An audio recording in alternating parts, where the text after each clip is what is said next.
Hello, good morning, and I want to start to thank you, Hafþór and the Reykjavík Art Museum for having this talk, this seminar, and inviting me to speak. We are already a little bit late, so I'll probably just go into it. I just want to tell that I'm gonna tell you a little bit just about the Icelandic art scene and the facts, how it's organized, and if I have time, I will probably get a little bit more into it. One point, as Carlota mentioned, which I think has some importance, although I'm not sure how much, is that I'm originally not from the Nordic countries. I'm German. I was brought up in Germany with a French mother. So I have actually no understanding of, or no like feeling, or no feeling for what it means to be from a Nordic country. The only Nordic country I really know is Iceland. And I must say that the whole Scandinavian or Nordic sphere has never kind of entered my professional life within the art world, which might also be symptomatic for how Iceland is kind of ended up not being very much part of the whole Nordic thing. But the other Icelanders might be talking more about that. So to start with, the Icelandic art scene is like the country, of course, very small, but is put together, as in every country, of the artists, the art professionals, the museum, galleries, art spaces, all the festivals, projects, and residents that are going on, publications, publishers, the Icelandic Academy of the Arts, and the youngest addition to the whole thing, the Center for Icelandic Art, that was founded in 2005. Of the artists, of the whole people in the art world, or the entities in the art world, the biggest emphasis has always been on the artists, because they have been probably organized for the longest time. There are about 700 persons registered with the Artist Association. Of that, only about half, I think, are actually working as artists today. Of the younger generation, not everyone is part of the Association of Artists, but it is still a very powerful association. So in all that is lobbying and regulations, the Artist Association, they always have people there. Well, Icelandic artists, it was always possible to study the arts in Iceland, but only up to a BA, to a bachelor. So nearly everyone went abroad to learn, to do a master's of studio arts or critical studies or anything. I think this is very important for the art scene, because it characterizes, of course, the people that come back to Iceland. They are very much influenced of the countries they studied. They keep strong bonds. So for those who were yesterday here and heard the speech of Katrín Sigurðardóttir, it's already with the studying, the art studying, Iceland becomes very much a hub. That is a place where people come to and go from. That starts already in the studies. So as I mentioned earlier, there are a couple of associations or organizations. SIM is the Association of Icelandic Visual Artists, the biggest one. There are several other associations, like the Reykjavík Sculpture Association, which Carlota is actually the chairman of, and a very new one is the Icelandic Contemporary Photography Association, which was just founded this year, I think. And in a different way, the Living Art Museum is also an artist association, because it is actually Birta might be talking more about that, but it's funded by a huge group of artists that make NILO, the Living Art Museum, happen. The art professionals is something that is kind of a group that is identifying itself as we speak, I think. I mean, in these times. The Association of History of Art and Aesthetics was founded the same time I came back to Iceland. It was in March, April. And it was very interesting and intriguing to see that for the first time people they organized panels and discussions and seminars. And it was really actually for the first time that some kind of discourse was encouraged and was held on a not in the kitchen or in the back room of the Living Art Museum, but actually on an open public level. And I think people have a lot of hopes towards this association. And it's also, you don't have to be an art historian to be part of it, but if you work in the field of the visual art, you're a curator, you can be part of it. Yes. So. Well, then there are the museums. We are here probably in the largest museum of Iceland. The Reykjavík Art Museum actually has 3 venues. This is here Hafnarhús. The original museum was Kjarvalstaðir, which is a little bit farther away, and then a smaller venue that is called Ásmundarsafn. I think it is absolutely amazing how the staff here and Hafþór manage the museum with the staff they have. The exhibition program is is international and is very ambitious. The museums that you see here are all either at least partly state or city funded. The Reykjavík Art Museum, of course, is the city funded. The National Gallery is the state funded big museum, which is in a building next to the pond. The Living Art Museum is partly funded by the city, I think, is in town. And the Reykjavík Museum of Photography is a very new museum, is the newest one, I think, which is next door in the 5th floor of the library. And they manage the photographic archive of the city, but they do also contemporary exhibitions with contemporary artists that work in photography. Outside Reykjavík, there is not that much. There are the surroundings of Reykjavík. There's Gerðarsafn, Hafnarborg, and Hveragerði. That are the kind of the cities that are within like 40 minutes from Reykjavík. And apart from that, there is the Akureyri Art Museum, which is, I think, still existing, but I'm actually not sure. There's something changing there, so next time I hold this lecture, it might not, this line might not be there anymore. Who knows? So the museums are rather, you know, they work very well and have been established for many years, and people know what a museum is and how it works. When we go into galleries and art spaces, the whole thing becomes quite different. Especially the gallery scene is, well, how can I say that? It's very meager. There is actually, as you see here, I've listed 2 galleries that are actually the 2 galleries that there are, and then I mean galleries that try to work internationally, professionally, not only like selling a couple of works, but that are trying to build up the career of the artist, that are trying to bring the artist abroad, that are trying to take part in fairs. I8 is the grandmother, was just turned 15 years, I hear, a couple of days ago. They take part in Art Basel, Miami Beach, Armory Show, and all the big fairs. And there's the Emerging Gallery that is, I think, 3 years old. I think she started in 2007, just before the crash, so it's really great that she's still out there. She's actually, they have an opening tonight at 5. I think if you want to come, I recommend it. And it is, I mean, it is very difficult to have understanding or being part of an international art world if you don't have the components of it in the country. So I know everyone is waiting for the 3rd gallery to open somewhere, sometime. There's a lot of hope in that. The same situation is with artist-run spaces.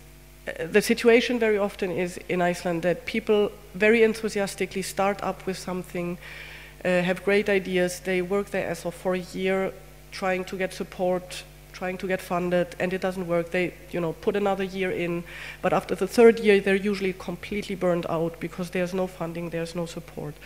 Klingenbang is the exception. They have been around for 7 years, and it is the kind of, yeah, the artist-run space that do incredibly interesting projects. They go abroad also. They've done Freeze Project. They have done No Soul for Sale at Tate Modern, and in London and also in New York. They have brought amazing artists, international artists, to Iceland, and are a very, very important part of the art scene. Something that hopefully will live longer than 3 years is Krimo Gallery. It's a young, kind of the young Klingenbang.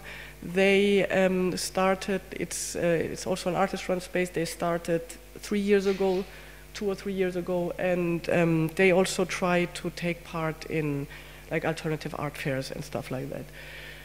So these are, within Reykjavik at least, really the 4 places where something is happening. And of course there are also always initiatives and stuff like that, but these are the ones that are kind of most established at the moment.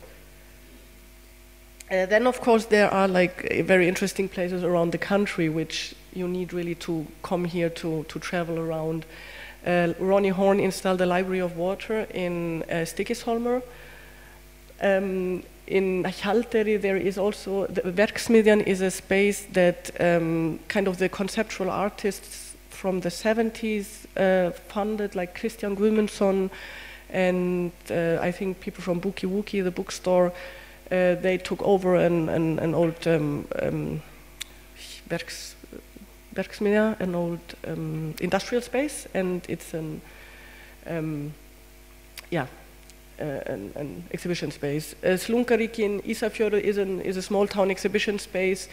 It really depends on if there's somebody who wants to do anything there, if something is happening. So Gangur in Reykjavík is actually the corridor of Helgi Þorgil's apartment. He's a painter, and he makes regular exhibition with international artists. I know Sylvia Bechli showed there once. Just artists that he came to know in his, travels and art practice, and he invites them to show at his home, and it's a corridor. It's very nice. And then the kind of new, this is the last one, Safnastjórar in Svalbardseyri, is something, I moved back to Iceland now in March, but this is something that I've been hearing about for the last 2 years. My generation and the younger people, it is an Icelandic folk and outsider art museum. But they make incredible projects during the summer where they invite young contemporary artists to do stuff. And it's near Akureyri, so it's like really far away. But this is kind of the new hip thing. It feels like it in a way. Projects, festivals, and residencies, I put that together in one slide because it's not really that much. Of course, Iceland takes part in the Venice Biennale and has for many years. There are 2 festivals that have to do with art. There is the Sequences Real-Time Art Festival, which has always been taken place in October. Now it will take place in May. And it's really an art festival about performance art. It's not very old. It was founded by the CI, by the Center for Icelandic Art and the Living Art Museum, and some more people. And it's slowly developing, and it's really the only visual arts only festival in Iceland. The Reykjavík Arts Festival takes place every year, but that is more of a music, dance, theater, visual arts, all the arts festival. And it focuses every couple of years, it focuses on one specific art form. In 2005, we had this huge, it was about visual arts, and there we had this very interesting project where Jessica Morgan, curator from the Tate Modern, was invited to curate a big show, and the focus was on Dieter Roth. But a big project like that hasn't happened again. We hope that it will when things get a little bit better. Residencies actually are popping up right now very much. There is the SEAM residency. SEAM is the Artist Association. They have had a residency program for a long time. But the residents in Skagaströnd, Siglufjörður, Seyðisfjörður, they're out in the country, and a lot of them also new residencies that are just, establishing themselves these days, really. Publishers and publication. This is something rather new, I would say. Krimogea is a publishing house that was founded, I think, like 2 years ago, so it's really young. They want to make books a little bit like lifestyle coffee table books on one side and art books on the other side. They come from publishing, so they really know what they're doing. And they have made actually a deal with one of the private foundation, one of the very, very few private foundation we have here that supports the arts, the Dungal Sjóður, the Dungal Foundation, and they will publish one book per year about an contemporary artist with this foundation. Guðrún Einarsdóttir was the first. She's a painter. Was the first book in that in that series. But they also, for example, Ragnar Kjartansson. The end is the picture book of Ragnar Kjartansson exhibition in Venice last time. So they published this also. Útúrdúr is how you say it's a group of people who have done a lot of things. They have a bookstore, and they have published things, and they are also going more into publishing. Well, really publishing books. I think Haraldur Jónsson Zoil, The Story of Your Life, just came out also this spring when I came here, and they are working on a book about the speeches of Ásmundur Ásmundsson, which hopefully will see the light very soon. They have also been international publications, the most prominent one probably Icelandic Art Today, which I must say is extremely helpful in trying to introduce Icelandic artists and Icelandic art abroad. It's a big book about 50 contemporary artists in Iceland. It is not supposed to give a best of, neither an overview, but it's just people that are doing stuff today. It was published by Hattie Hans, and it is actually sold out, which is really nice. But it is really the first time that we have something that we can like give out, and is here you see something what is happening in the scene. They also published the catalogue of Ragnar's Venice show last year. Yeah. Of course, the whole art scene wouldn't be anything without the Icelandic Academy of the Arts. I think everyone who has something to do with the arts studied there, and is Icelandic or lived in Iceland, studied there from one time. I mean, I studied there.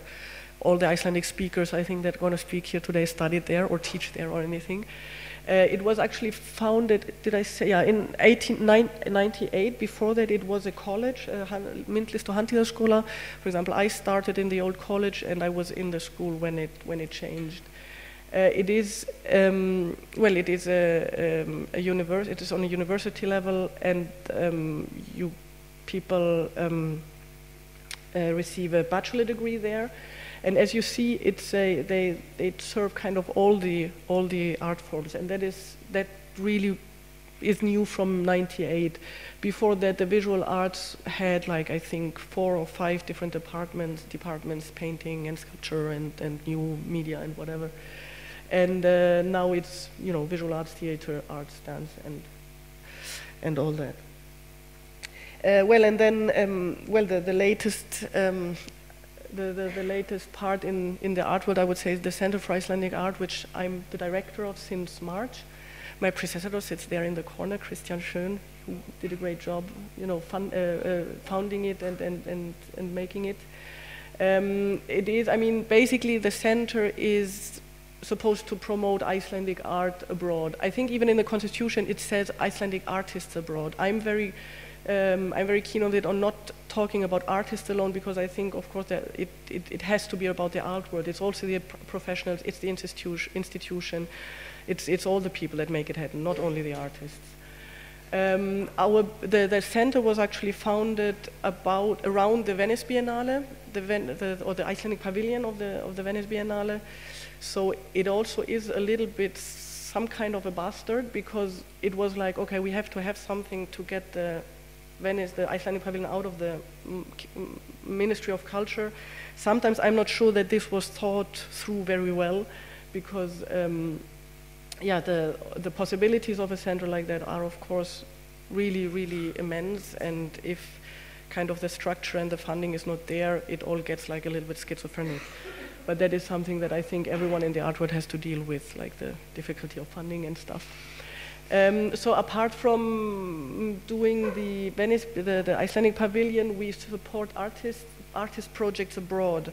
That basically means we have a very small, but I think still very important fund where artists can apply when they do shows or projects abroad, and we help them money-wise. And since, as you can imagine, 2008, a lot of the money has disappeared or vanished, so it is more and more really about bringing people together and making connections and creating opportunities that doesn't cost any money. And this is something that I'm still trying to find out and still kind of trying to realize how it works. But it's very important to me that the center, and I want to work towards it, the center is like a bridge between Iceland and the rest of the world, because it is very important that people come in and people get out again. We are an independent institution. We are primarily funded by the Ministry of Culture, but we are by law an independent institution. So the Ministry of Culture cannot tell me what to do or what not to do, which is very important. So this was just a brief introduction so that you have the facts. And I'm probably, I would like to talk a little bit about 2 points, if I have time. Oh, I don't really have any time anymore. 3 minutes, okay. So then I want just 1 point. I want to talk about 1 point, which I touched very briefly with the bridge between Icelandic art scene and the international art world.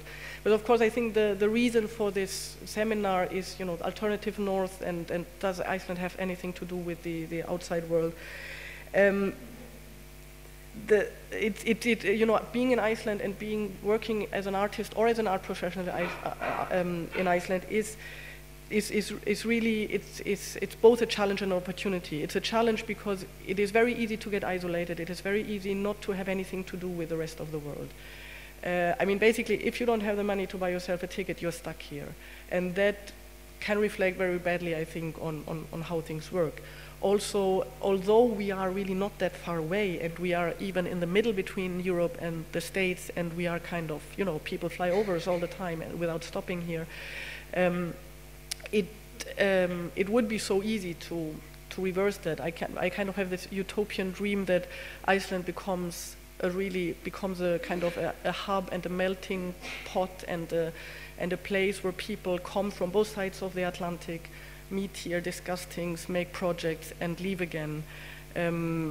It is because there's the opportunity, or the great thing about Iceland is that it is so small that it is very, very easy to get, and you are immediately in a very intimate setting. So the hierarchy is nearly non-existent. An art student, he can, go to Hafþór and talk to him like the museum director, or to, even the culture ministry. She's my age, and it's all very near, and so information passes very quick, and it is an intimacy that is very precious, I think. And so for me, this is kind of the schizophrenic situation that we are in here, that once we overcome the barrier of traveling and we would get people here, everything would be absolutely wonderful. So I don't have any time anymore, but I'm sure we will be able to talk more later. Thank you.